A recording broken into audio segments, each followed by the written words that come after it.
everyone. Today we are going to study about National Policy for Women 2001. The Ministry of Human Resource Development, Department of Women and Child Development, Government of India has circulated the National Policy for the Empowerment of Women 2001 for implementation. The Government of India has prescribed some goals and objectives as under.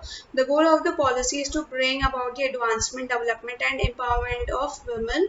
The policy will be widely disseminated so as to encourage active participation and of all stakeholders for achieving its goals. Specifically, the objectives of this policy include creating an environment through positive economic and social policies for full development of women to enable them to realize their full potential, to de jure and de facto enjoyment of all human rights and fundamental freedoms by women on equal basis with men in all spheres: political, economic, social, cultural, and civil. Equal access to participation and decision making of women in social, political, and economic life of the nation. Equal access to women to healthcare, quality education at all levels, career and vocational guidance, employment, equal remuneration, occupational health and safety, social security and public office, etc. Strengthening legal systems aimed at elimination of all forms of discrimination against women.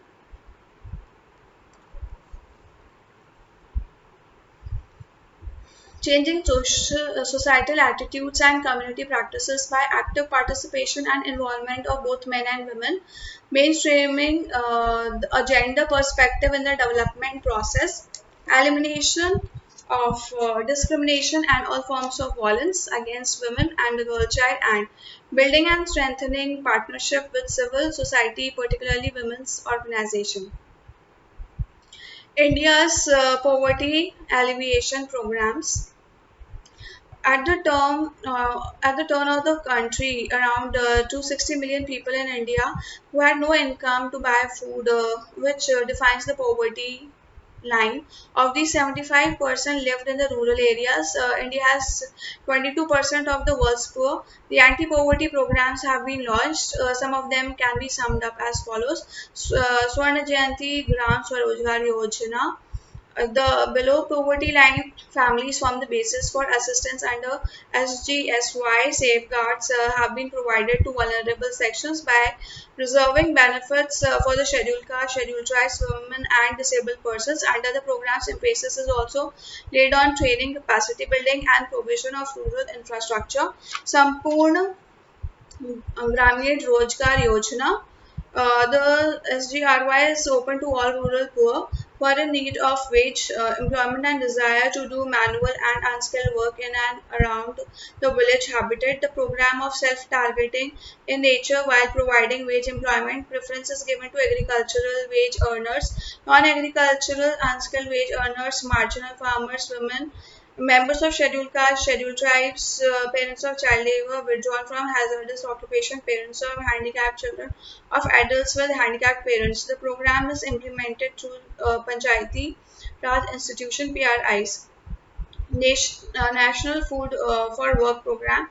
The National Food for Work Program was launched on 14 November 2004 in 150 identified backward districts where there is a high demand for wage employment.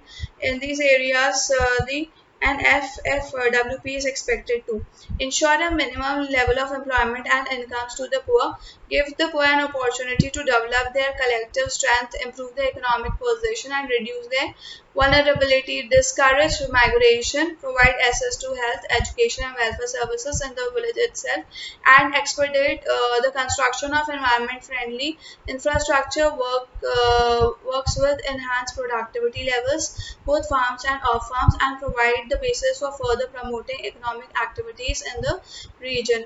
Rural housing, Indira Awas Yojana.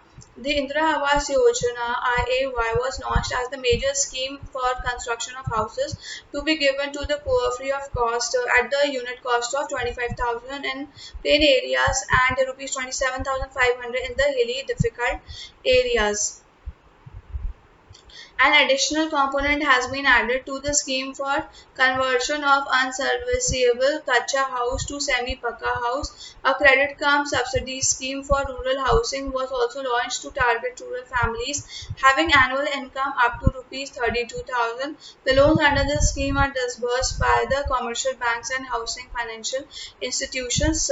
Swarna Jayanti Shahri Rozgar Yojana, the Swan Jayanti Shahri Rozgar Yojana is the main poverty alleviation program in the urban areas. The SJSRY seeks to provide gainful employment to the urban unemployed and the underemployed poor by encouraging the setting up of self-employment ventures or provision of wage employment. The two schemes under SJSRY are the Urban Self-Employment Programs USEP USEP and the Urban Wage Employment Program UWEP. The UWEP includes a component for assistance to groups of urban poor women under the title Scheme for Development of Women and Children in Urban Areas, DWCUA, National Youth Policy 2003. The first National Youth Policy was formulated in 1988. A need was felt to revise the policy as a result of rapid socio-economic transformation of the country. The new Youth Policy 2003 was formulated by the Ministry of Youth Affairs and Sports. A fourth vast area recognized by the policy are youth empowerment, gender justice, intersectoral approach, and information and research network. As per the youth policy, the age group of the youth is between 13 and 35.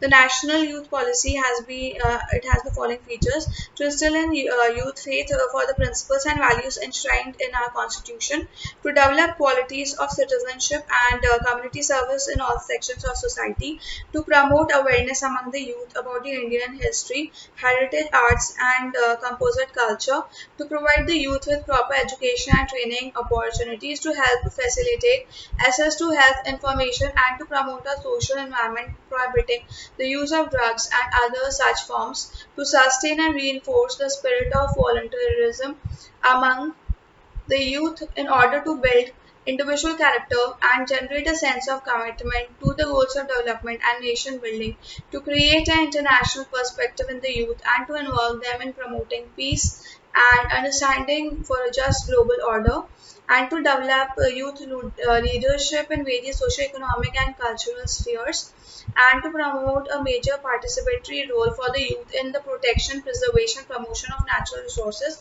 and environment. India is a secular and democratic state. Equality of religions. The constitution implies that India is a secular state. This means that the state and religions are separate and that the state does not discriminate among the citizens on grounds of religion.